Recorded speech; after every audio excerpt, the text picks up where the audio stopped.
you.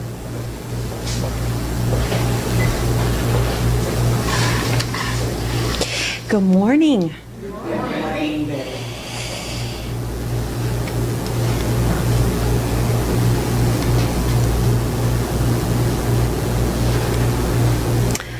So, most of us have come to a place in our lives where we don't enjoy much being around people who judge constantly our every word and action. I don't know about you, but I got over that a long time ago. Adolescence comes to mind. We think of those people as judgmental.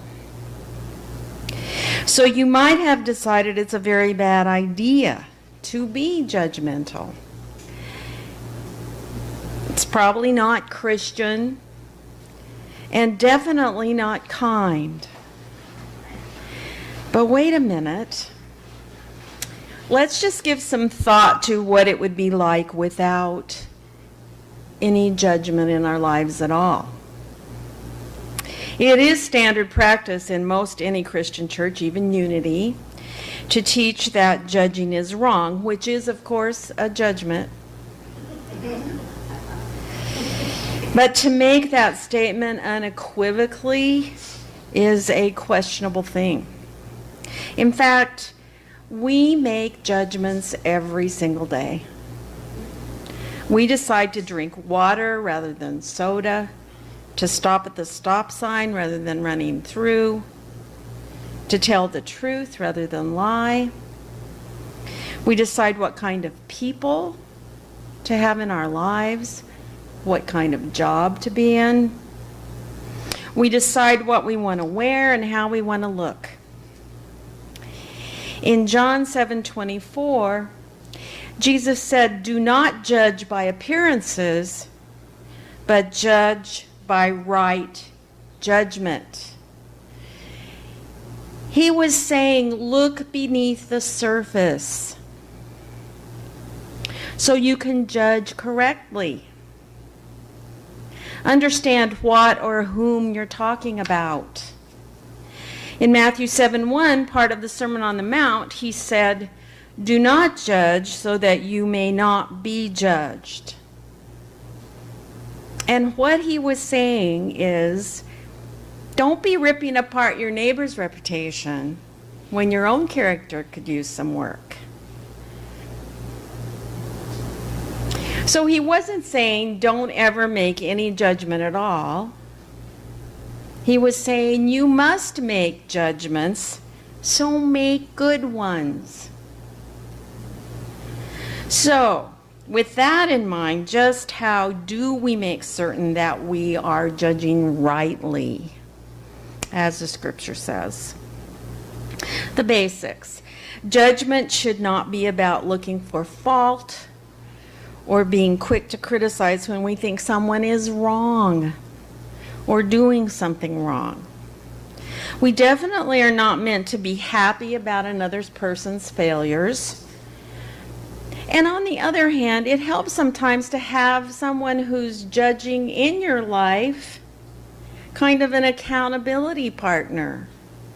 Someone who helps you, someone you trust, and they help you be true to yourself and the things you say you believe in.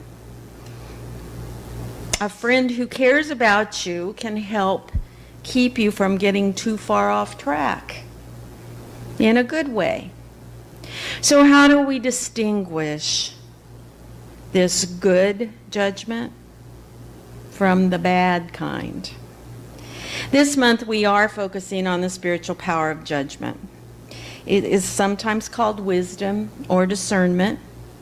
And when we talk about judgment in the absolute realm, it's the ability to evaluate, discern, be wise, appraise, to know how to be. From spiritual awareness or a higher consciousness, judgment is the ability to discern based upon divine ideas, truths, and principles.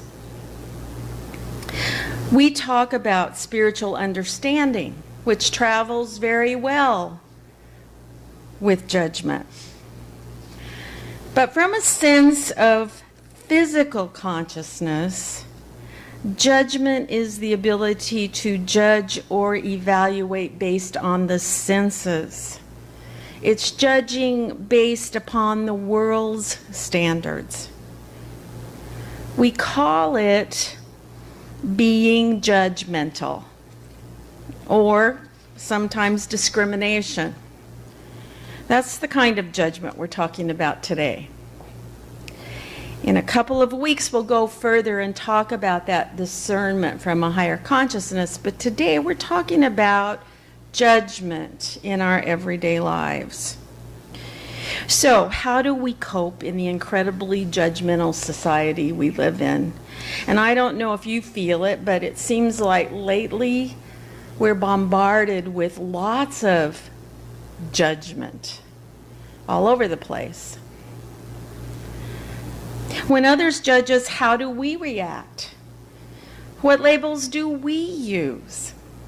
How often do we decide others are not quite what they should be? Let's admit it. Often we want others to accept us just the way we are, but then we reject others as they are. Think about it. The very idea that any human being is faultless and virtuous enough to pass judgment on others is actually laughable. And almost as outrageous is our frequent insistence on the idea that we are always non-judgmental. So how do we get around the oh-so-human inclination to be judgmental of others and actually ourselves as well? One sure way, of course, is to remember our source. The fact that we are all created in the image and likeness of God, and that at our core, we are connected as one in spirit. We can celebrate our similarities and not focus on our differences.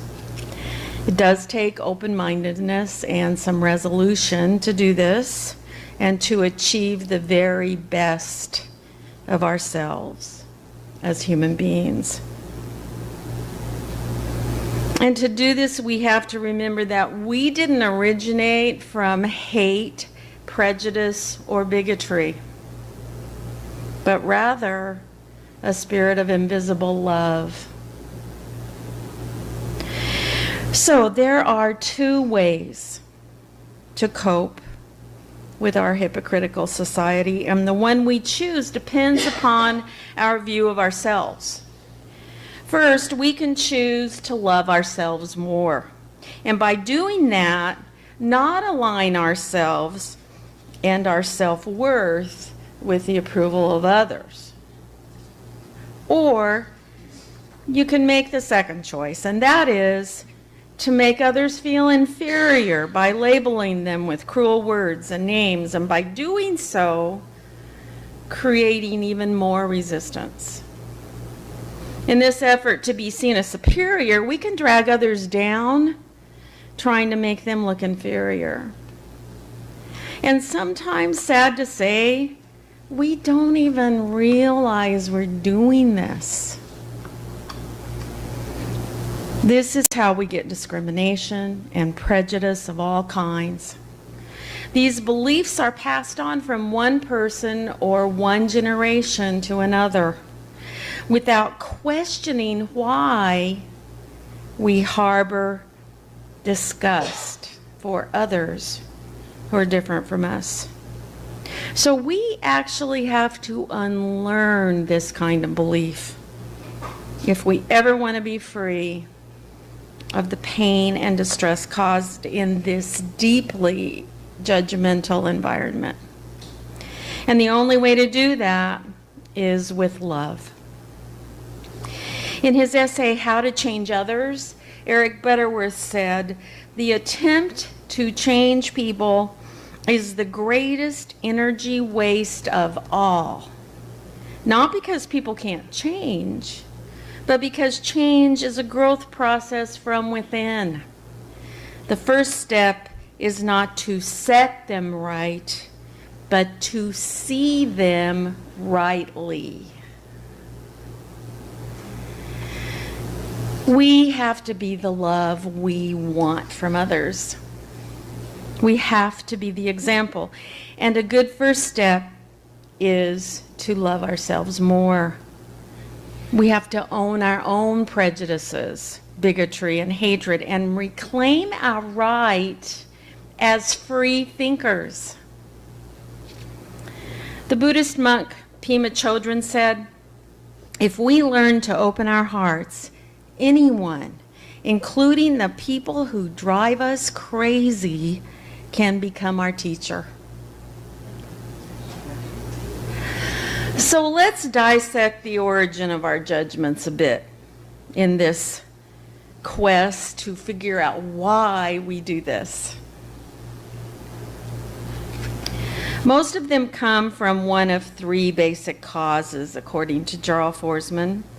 First, you wouldn't tolerate the same behavior or characteristic in yourself. For example, let's say you're shy and you encounter a very gregarious person.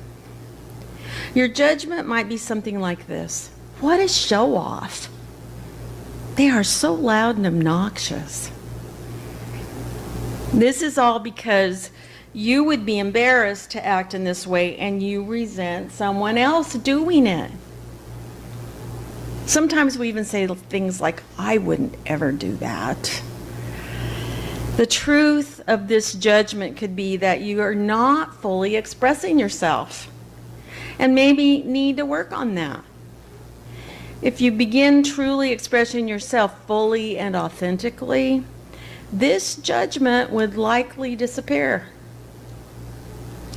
Second, the second cause of judgment might be that you actually do display this same behavior but aren't aware of it. So you project your disowned behavior onto others and dislike it out there in them. Haven't you noticed someone else do this? They claim to dislike a trait in someone, and yet you've observed them doing the very same thing. It's not that unusual. So you might want to take a closer look. Next time someone does is particularly irritating to you, and really the more irritating, the more likely it's something you don't like in yourself. So look within and see if you share any of those characteristics. And if you do, work on your own self-acceptance and your compassion for others. And the third thing that might contribute to your judgment is envy. You envy and resent the feelings that come up, so you find something wrong with those who have what you want, and you end up judging them. When someone gains recognition in an area in which you haven't yet found success but wish to, there is a human tendency to sometimes find something wrong with them in order to avoid our own feelings of inadequacy. I remember so well when I first went to Unity of Phoenix. I had always, in every church I had ever been in, some of you may or may not know that I have an undergraduate degree in music, and I soloed for many years in churches, almost every Sunday. And when I went to Unity Phoenix, it was the first church I'd ever belonged to that I wasn't just asked to sing and solo. Because it's a bigger church, they use professionals there, professional singers, and there's so many in the Phoenix area. And the music is fantastic. And there was one person, who by the way has become a great friend of mine, that every time I would hear her sing, I would just get so emotional and upset. And there was an event one time, I realize now in retrospect There was a time when we were singing with Daniel Namod. He wanted backup singers, and she and I were backup singers. And she was joking around, and I took it really personally, and I thought she was making fun of me. And now I realize it's all about, I envied her. She was up there doing what I had given up, actually stepped away from. And I've made my peace with that, and I actually am fine with that at this point in my life. But whenever we talk about this kind of envy that can cause us to be, I was being judgmental of her, saying that she was kind of snarky. She was just making a little joke, and it really had nothing to do with me. So this is what we do. This is not uncommon. We project out there, and it's all about us and our feelings of self-worth or not. So whenever you catch yourself being judgmental, the point is, look a little deeper and see where that's coming from. If maybe it's coming from something that you haven't resolved within yourself. So we are much more likely to be inspired by other people's successes when we celebrate with them rather than finding fault. And it's a lot more fun. So it's clear that all of these are ego strategies to avoid our own uncomfortable feelings. And some work to become aware of the nature of our judgments will lead to discernment, which we'll talk about next time. It doesn't mean you won't still have preferences about certain behavior, and some things certainly still will be unappealing to you, and that's just fine. But at the very least, you'll learn to be neutral. So I bet about now you could use some handy ways to tame that judgmental streak inside. So let's try these. First, become aware of your behavior. Admitting you have a problem is always the first step to resolution. Some of us might not even realize that we're being derogatory. Honestly, this kind of thing is just like rampant. We do it all the time. We don't think about it. Start noticing the thoughts you have about others. Then consider why you might have had those thoughts in that moment. Were you feeling self-conscious, defensive, angry, tired, hungry? It could be anything. The sooner we start to recognize our judgmental behaviors and discover the true reasons behind them, the sooner we can deal with them, let them go, and move on with our lives. Next, believe in yourself. You are incredibly intelligent, compassionate, capable, well-liked, successful, talented, friendly, healthy, lovely, vivacious, trustworthy, funny, cool. You don't need to judge others. You're awesome. So believe in that and remind yourself of it every day. When you feel truly content and comfortable in your own skin, you'll most likely discover that you find less fault in others. Next, put yourself in, whoops, I didn't mean to do that. Put yourself in someone else's shoes. Maybe that toddler is screaming because she didn't sleep well last night, not because she has awful parents who don't know how to control their child. Try to consider situations from another or even a neutral perspective. Remember, you make the choices you do because of your unique upbringing and life circumstances. Not everyone had the same experiences, challenges, or blessings that you did. Be empathetic and understanding. Next, stop gossiping. Oh my gosh, what will we talk about? It's tempting to judge others when you're in a group of friends and you want to bond over making fun of the way someone looks or acts. But start restraining yourself. Make a conscious effort to stop gossiping about others.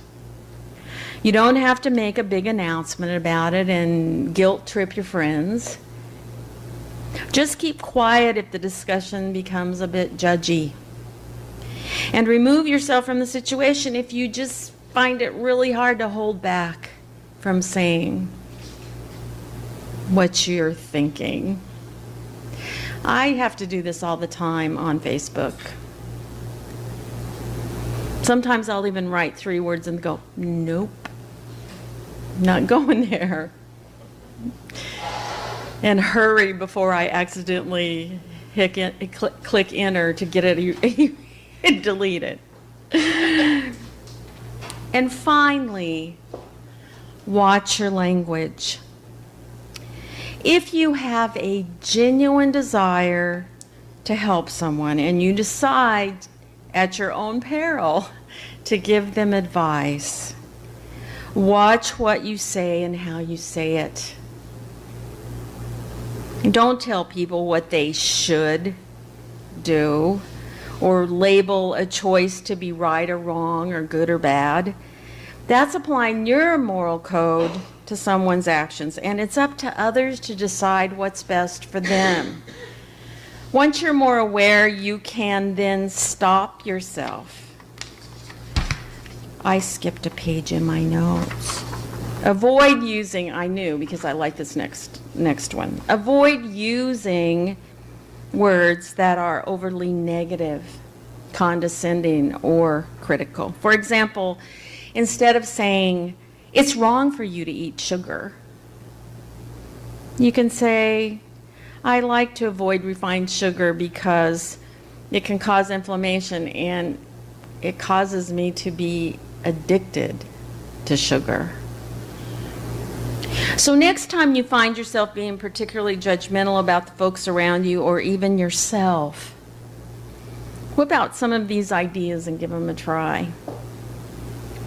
Walt Whitman said, be curious, not judgmental. And that reminds me of the dual method, which is shorter and probably will be easier for you to remember. It's DUAL, and the D is for don't pass judgment. If you find yourself being judgmental, stop yourself, as we just said. And it takes some awareness, so you need to spend some time in the next few days observing, as we talked about earlier, or observing yourself and noticing when you are judgmental. Then you can move to the next step, which is you understand. Instead of judging someone for what they've done or how they look, instead, try to understand that person. Put yourself in their shoes. Imagine their background. If possible, talk to them. Find out their story. Everybody has one. Make them a real person to you. Next, A, accept. Once you begin to understand, or at least think you kind of understand, accept. Accept that person for the person they really are, without trying to change them.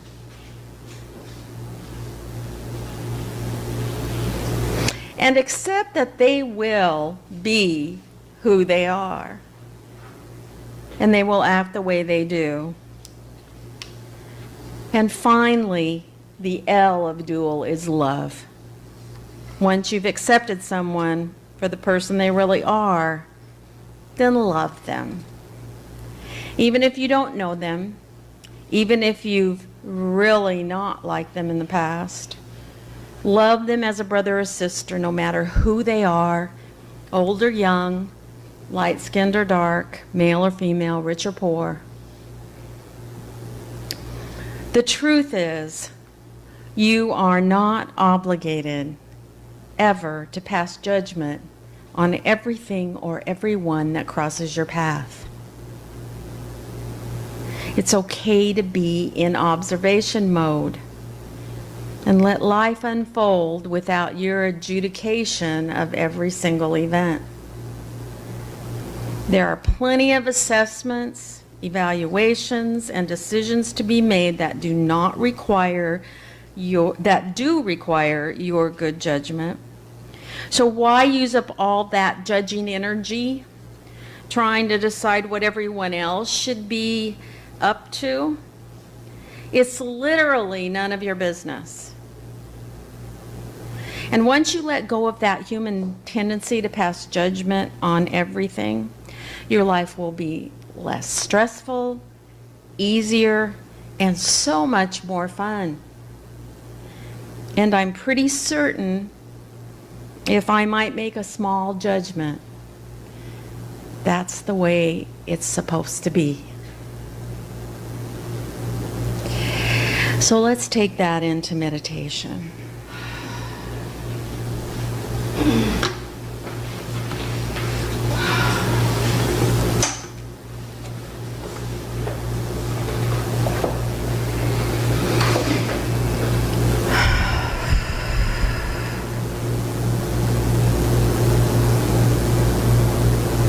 So we come here today, spiritual beings having a human experience, knowing that we do have to make judgments in our lives. And our desire is to make good ones. To always insert love. To be the love that we want to receive. To stay in neutral about others' lives and what they do and how they show up. And to send love, empathy, and understanding always. And by doing this, we make our lives more joyful, more peaceful, more purposeful. And we are more connected to spirit.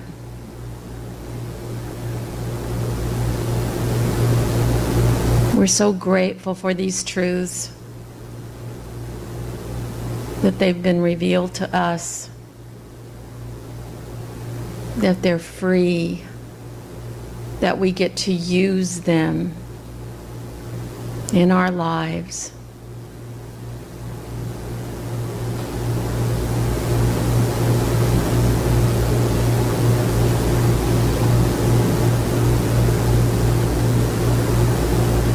To make a difference.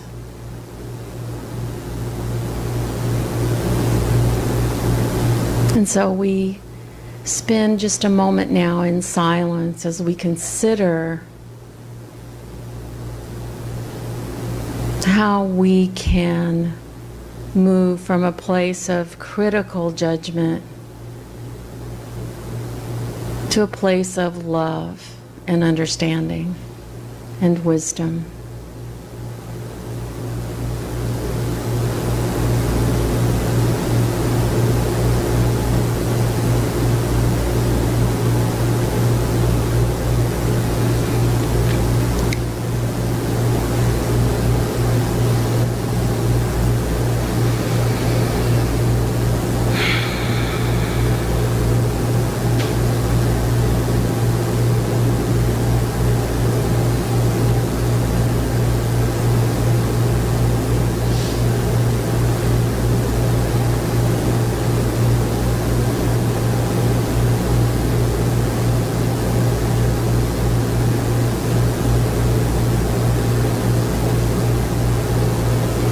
And so we thank you. We are grateful. We are blessed. and we live in gratitude. And so it is. Amen.